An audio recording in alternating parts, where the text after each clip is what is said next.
Mix by AG Sonu दीवाना की star.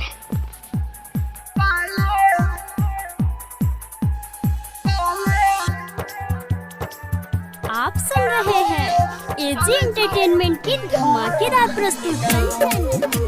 Sonu दीवाना की स्टार। मलिया रे आहा मलिया रे काले चल जाई पियावा के गाँव रे।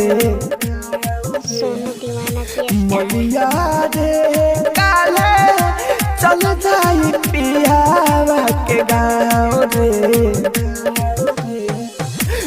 हाथे में हाजिरा चाहिए, हाथे में हाजिरा चाहिए पियावा के घरे धरी आओ रे आहो।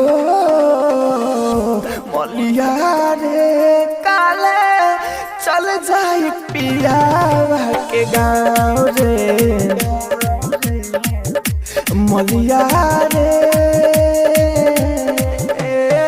Mix by A G recording studio.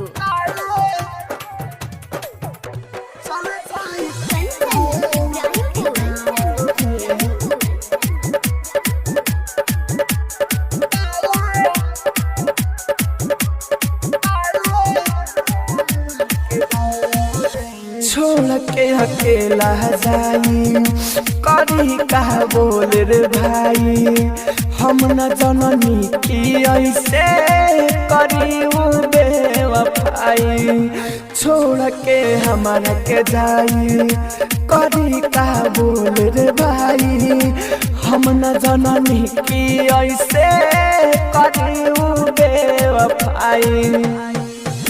तना अकेले जियाबे, तना अकेले जियाबे मिली न दिलावा के छाँव रे हो।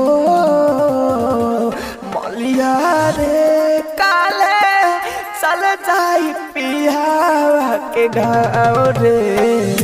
मलिया रे काले चल जाई पियावा के गाँव रे। आप सुन रहे हैं एजी एंटरटेनमेंट की धमाकेदार प्रस्तुति।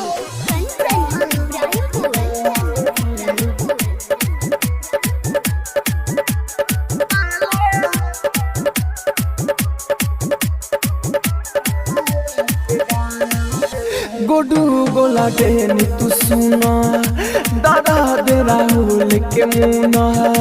हम न जी पाई बकवाना हाली से उपाय चुना।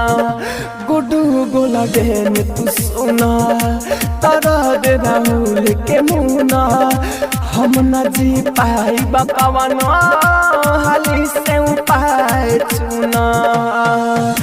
हमारा बिना रही कैसे, हमारा बिना रही कैसे डाला कहता ना लगाओ रे हो। मलिया रे काले चल जाई पियावा के गाँव रे। मलिया रे काले चल जाई पियावा के गाँव रे। AG recording studio Roshanpur.